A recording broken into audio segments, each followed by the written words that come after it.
Hey YouTubers, X Factor here, and I am currently the secondary gunner in this tank in a random round of CTF. And I'm going to go over some do's and don'ts and things that you need to be thinking about if you want to be a nice gunner to your tanker. First, map awareness. Know where your tank is pointing. He's looking straight, so I don't have to worry about that little dirt bike. I'm going to focus on the bigger threat, the helicopter. So not only do you need to be looking at your mini-map every single second, but pay attention to where your tank's looking, and we just drive by the most dangerous thing in the game. That's the AA Vodnik or the AA Jeep. The alt fire on that thing will reduce your tank or piece of armor down to about 20% health in about a second flat. So as these Vodniks and Jeeps get spotted, pay attention and kind of keep track to where they potentially could be or sneaking around or trying to flank. If something's driving by and you got nothing else going on, go ahead and shoot at it. But once you get closer to a target-rich environment, you really have to pick and choose your targets more carefully, and this is a big problem. SOFLAMs, work on them. Whether you're a recon with a sniper rifle, you're in the attack chopper with TV guided missiles, get those down. They will shut down armor and air.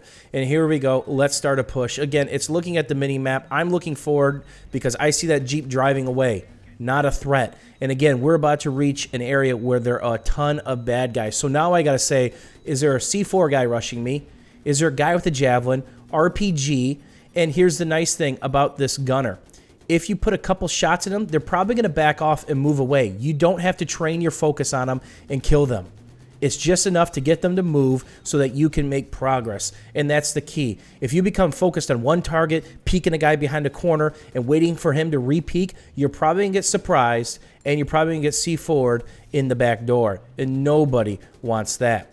And make sure you know how to shoot this thing to not overheat it. Give it small breaks. Even if there's 10 guys in front of you, you got to give this secondary gun some breathing room. It doesn't have a lot of bullet deviation, so if you get off a clean break and you know that cooldown's not looming, just drop the hammer even at long range, as you saw a couple of those shots.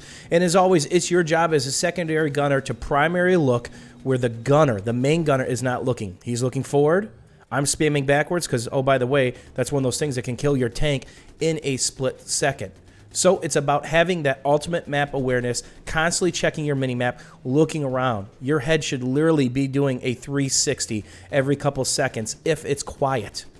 If there's nothing going on, those are the scary moments because someone's probably sneaking up on you. Pay attention to where friendlies are alive, where friendlies have died, because that's going to tell you the tale of where the enemy could potentially be. Remember, it only takes 2 well-placed RPG shots in the tail for a tank or an LAV to completely destroy it if the reactive's off. At the end of the day, if you start taking all this into account, you will start racking up the kills and your armor will start dominating the map. And that's what it's about, not getting dominated, being the dominators. Hopefully you guys enjoyed this, had a little fun. If you learned something, don't forget about the old thumbs up. And here's a little excerpt. Bush Wookie on top of a bush. Who would have thunk, right? And he must have got sniped. I'm going down with the ship. Jesus RPG out. See you guys later. Take care.